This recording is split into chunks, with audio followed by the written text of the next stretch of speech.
A little bit. Okay. And I saw that you were playing. Is that good? Why is it good? Exercise, yes. And entertainment. And it keeps you away from doing haram. MashaAllah, you're very good. What do you like to talk about today? Yes? Huh? School, okay. God's angels. That's not a bad subject yet. Palestine, that's not a bad subject. Yes? About the war. Not here, no. There are wars everywhere. Yes. Okay. How about dreams? Dreams. Yes. Do you know a dream catcher? A dream catcher. It's you hang on the wall and the bathrooms go up and the go away. Okay. Is there any mention of dreams in the Quran? Yeah. Which dreams? Prophet's dreams. Yusuf had a dream. Who else had a dream in the Quran? Yes. Sayyidina Ibrahim had a dream. And who else? Who else had a dream in the Quran? Yes. No, Allah doesn't have dreams. Huh? You like Surah Taha? Okay. How about the king? Do you know of any kings who had dreams? Yes. Pharaoh had a dream, and others. Well, I don't know if you're referring to Pharaoh or you're referring to the king of Egypt. They both had dreams. But what do you think of dreams? Huh? Iblis? No, Iblis is Satan, Shaitan. No, I'm not aware that he had a dream. But let's take the dream of Ibrahim alayhi salam. What did he have? What dream he had? Yes. He dreamt about that he can kill his son. He just like woke up and the second day he had it again. He said the third day he had it again and woke up his son. All right. What he's saying is that Ibrahim alayhi salam had a dream 3 days in a row that he was sacrificing his son. Let me ask you, if any of you have a dream like this, how would you feel? How would you react? Nothing. Just stay home, maybe. Well, maybe that's yes. Sometimes it's fake. Mostly it's fake. Okay. Do you know the times of dreams? When you go to sleep, There are dreams where it's always a dream is when you go to sleep. But there are dreams that come in at the beginning of the night, dreams that will come in at the middle of the night, and dreams that come in near Fajr. Which is a more reliable dream? Near Fajr, yes, bravo Alik. The ones that they say are at the early time of the night when you sleep are usually reflective dreams. These are dreams that will reflect what you've done at work, what you've done during daytime, what you're worried about, what are you going to do tomorrow. So these are dreams that are usually reflect what you've been through. Can you hear me, guys? Okay. Yes. What does God do at nighttime? What? What does God do at nighttime? Does he still watch people? God is always awake and watching people. Yes. Yes. He watches everybody. He doesn't sleep. He doesn't get tired. لا تأخذه سنة ولا نوم. Never sleeps. No. Now, the dreams are that are in the middle of the night. The Prophet tells us, yes. What about God knows any language that you that you said that through any language, English, Arabic, Spanish, or French, that Allah knows the bad word about them? Allah knows everything, and you have to think of it in a different way. A language is an expression that you as human use to communicate with others. But when you think of it, what is a language? A language is an expression of a process that goes in the brain. And Allah knows what goes in the brain, regardless of how you express it. If you express it in English, in French, in Spanish, in Urdu, in any language, it's an expression of what happens in your brain, and Allah knows what happens in your brain. All right? Now, there are dreams that come in early in the morning, just at Fajr time. And these are the dreams that are important. You mentioned in three dreams that were in the Quran. But I wanted to talk to you about a dream that was mentioned in the Sunnah. One day, the king of Yemen had a dream. Can I let them know about it? Then this, okay. What do you know about it? No, no, not that one. No. The king of Yemen, this was before Abraham, way before Abraham. He had a dream, and he was so concerned about it, he wanted people to tell him what the dream was about. So those who interpret the dreams told him, okay, tell us about the dream, and we will tell you what it is. And he said, no, you're supposed to know what I had a dream and tell me what it means without me telling you. Because if I tell you, I'm going to make you get ideas. He refused to tell them. And they said, Your Highness or the king, no one can tell you this except two people. Two people who were supposed to be clergies, rahibs. One of them was called Sutayh, and one of them was called Shaq. And both of them were not regular human beings. They say that Sutayh had no bones, and he would just sit flat on the earth, on the ground. And when he gets angry, they say he used to blow up and he would sit up. And he has no bones, so he cannot walk. The only thing that moves, they say, was his head and was his tongue and maybe his hands. And he was somewhere in the desert of Syria. And Shaq was another rahib who was in the desert of Arabia. So he said, all right, call them for me. And they both were called in, and they both came in. But the first one who came in was Sutayh. And I'm telling you this really because I want you to think.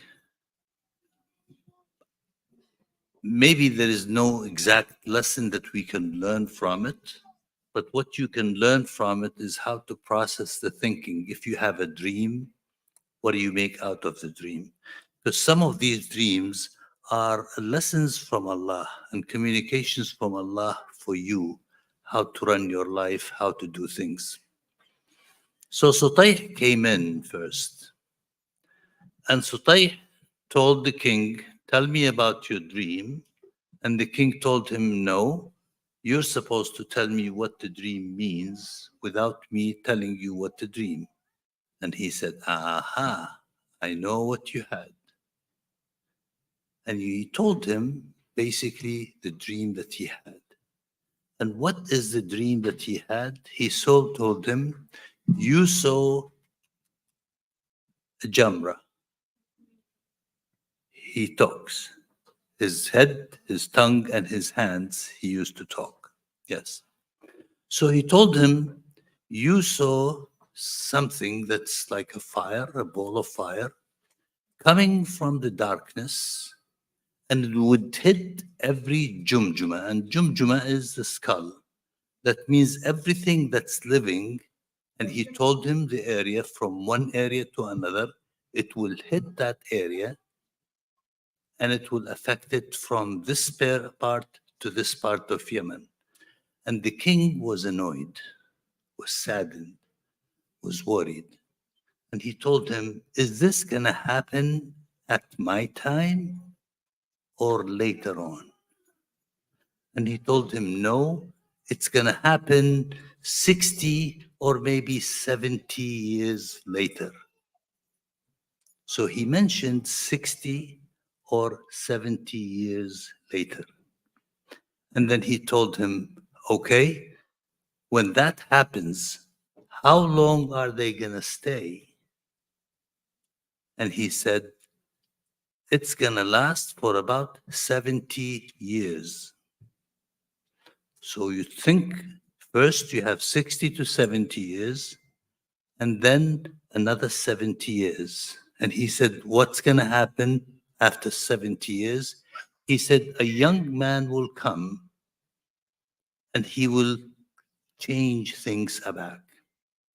He told them that the ball of fire that's coming from the darkness is an army that's going to come from across the sea, from Africa, from Al-Habasha, and it's going to invade your country, and they will last there for 70 years. And after 70 years, one of your people will come in and he will kick them out, and he will not leave anyone in of them. And he said, and how long is it going to last? He said, it's going to last until a prophet comes in. And he said, and how long that prophet is going to last? He told him that prophet is going to last until the end of times. And he told him, is there an end of times?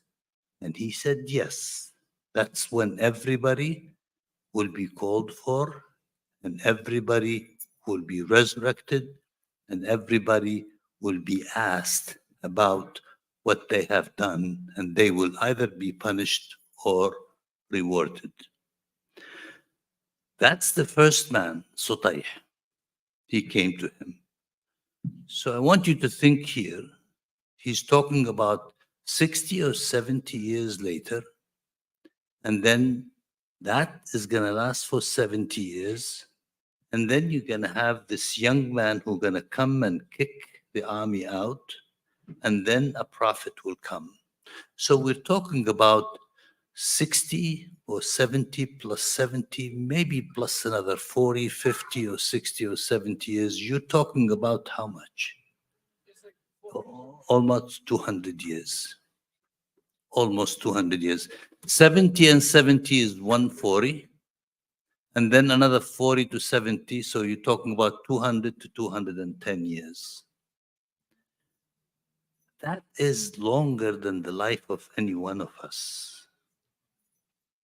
So things, when they happen over a long period of time.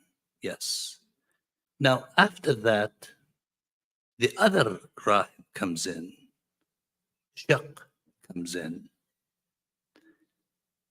And Shaq came in and asked the king, tell me about your dream. And he said, I can't tell you about your dream. You're supposed to know it.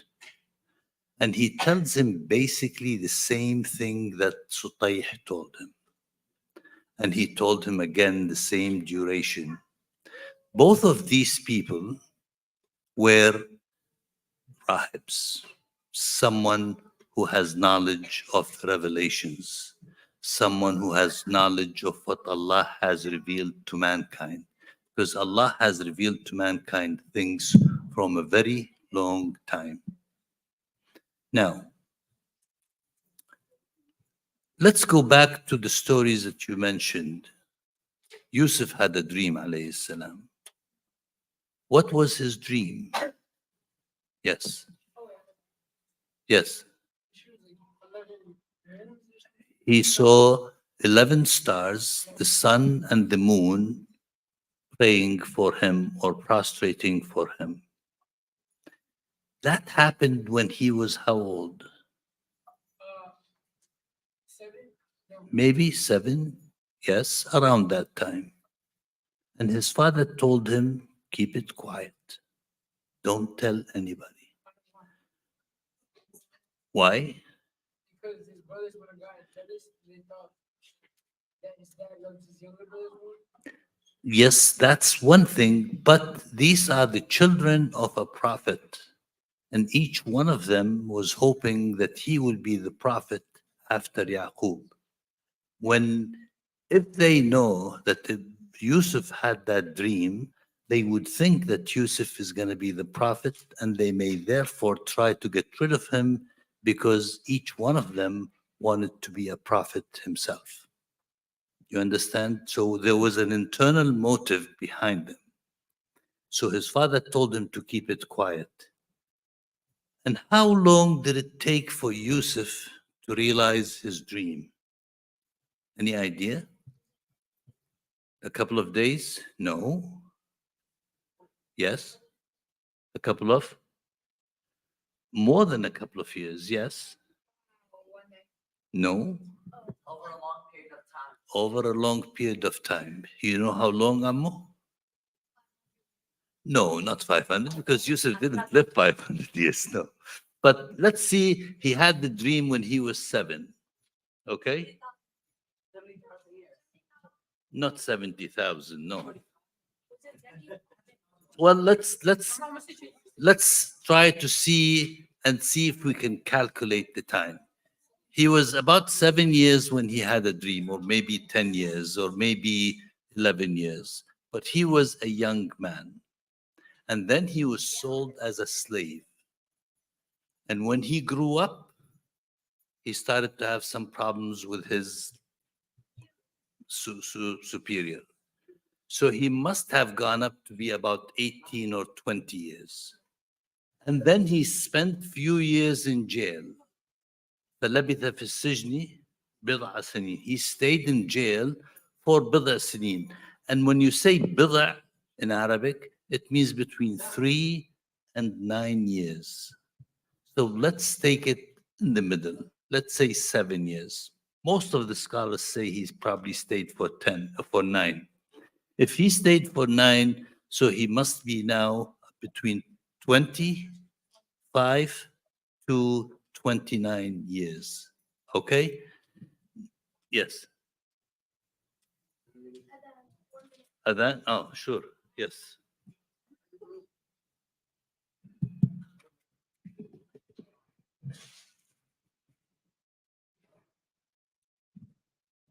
Allahu Akbar, Allahu Akbar, Allahu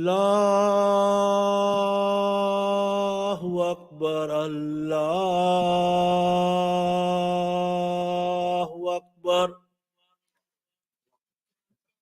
Ashhadu an la ilaha illallah.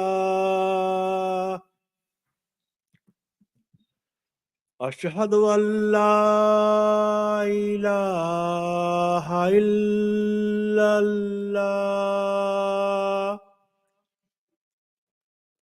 Ashhadu anna Muhammadar Rasulullah.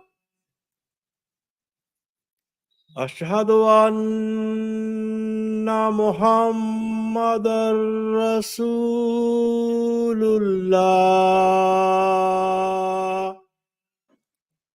حي على الصلاة حي على الصلاة حي على الفلاح حي على الفلاح الله أكبر الله أكبر لا إله إلا الله.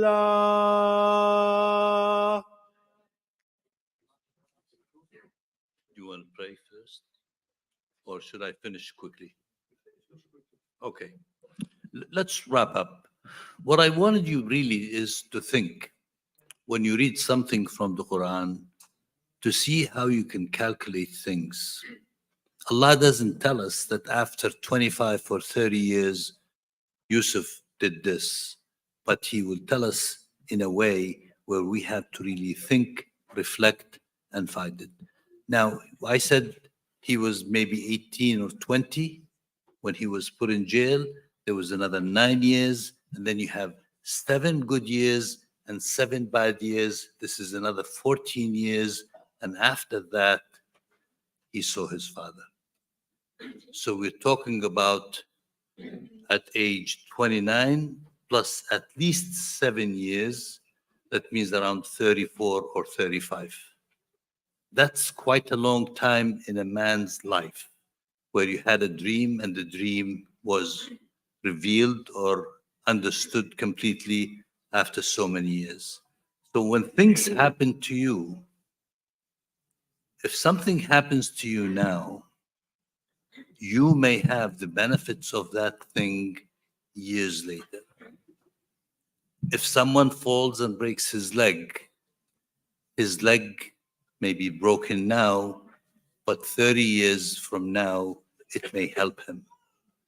Someone may have had an incident now, and the benefit of what happened now, he may realize it years later. This is why Allah tells us, "Asa an takrahu shay'an wa yaj'al Allahu fihi khayr." Maybe you would see something and you don't like it, and it will be good for you. So always have faith. When something happens to you, look forward for the benefits that will come in. I think maybe we stop now because it's time for the prayers. Barakallah fi.